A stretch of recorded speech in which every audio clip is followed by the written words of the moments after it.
Hello everyone, it's Daylight Vienna, and welcome back to another video. I know it's been a while since I last posted, but wow, have you guys blown up my little video and little channel. So thank you so much for watching, and if you enjoy my content, consider subscribing. And I'll make you a deal. When we hit 2,000 subs, I'll release another Life Series song. So if you want to hear it, subscribe. Regardless, let's get into the video. For preface, if you want to stay spoiler-free from Wildlife, this is your opportunity to turn back now. Go watch a finale episode and come back if you don't want to be spoiled. You have been warned. So, it's a Wildlife debrief. Ba-ba-ba-da-ba. What? Oh. Okay, that was weird. Welcome back to the Wildlife debrief. Ba-ba-ba-da-ba. What is... Okay, anyways, Wildlife ended 2 weeks ago, and wow, was that a finale. My first thoughts were just how epic the entire finale was. The entire thing was so creative, so a round of applause to Grian for coming up with all the wild cards and to all the other creators who made this season possible. It was so exciting every Saturday to wake up and watch a Wildlife video knowing there was going to be a new twist in the game. It was super engaging and I loved it. I thought it was perfect how it cycled through all the wild cards and had them overlapping a little bit to prepare all the players for all the wild cards being active later in the finale. I kept seeing on Twitter/X people really wanted all the wild cards to be active, and then other people were talking like there was no chance of it happening because all the players would just die. So I think the entire finale had such a great build-up, and obviously the all wild card event was so short because it's not as narratively satisfying if the final player stands because the rest died to wild cards. And I know Grian said on the Imp and Skiz podcast that the all wild card event was like 2 minutes long. It would have just been a lot less PvP and more just all the players trying to survive the wildcards at hand. That being said, I think it was so incredibly smart to have no wildcards present in the final battle section of the finale. I'll touch more on that later, but it made sure all the players were on the same playing field. No powers, no effects, no future knowledge, just PvP and traps. And with those PvP traps, we have our winner, Smallish Beans. So that brings me to my next point. How did all of my predictions come true? For starters, in my first prediction video, the last thing I say as I move out of the data section is this. That's positively wild. I know people were jokingly commenting about how I actually predicted Wildlife. That was not a prediction. That was just my lingo because I say wild a lot. But I thought it was rather funny anyway. Additionally, people were also commenting about how I predicted all of the players coming back. I didn't really see that as a prediction, I just felt like that was just how things were going to go. It didn't even cross my mind that players might not be participating. So I guess it was just an accidental prediction.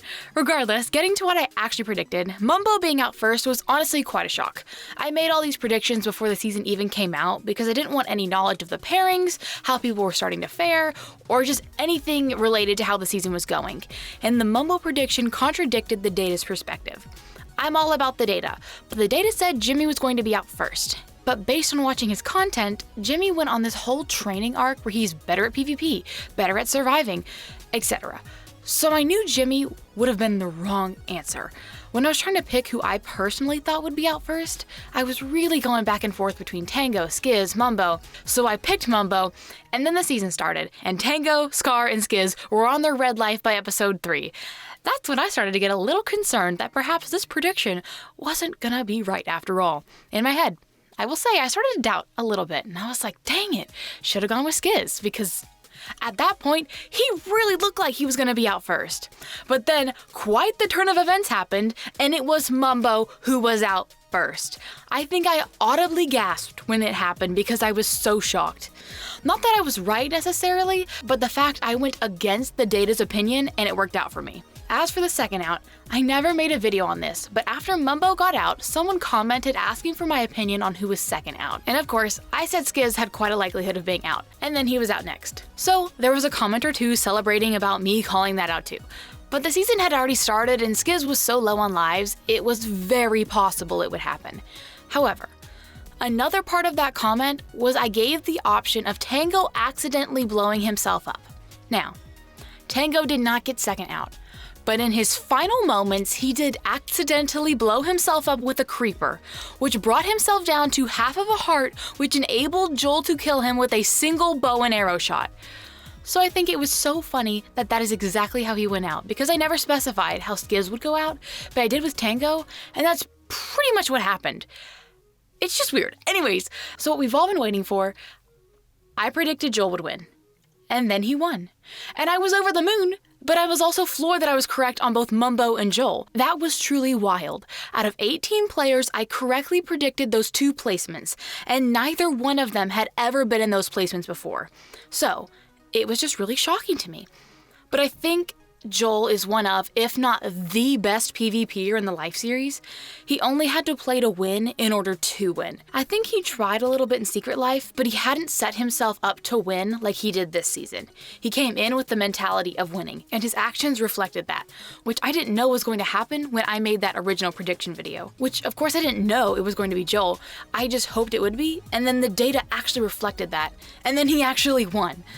So that was just my prediction, and I'm honestly just as shocked as you are, truly, that all that happened. And before we wrap everything up, I mentioned earlier that it was smart to have no wildcards active for the final battle section of the finale. And I said this is because it levels the playing field, and no one has any sort of possible advantage aside from the gear or weapons they obtain themselves.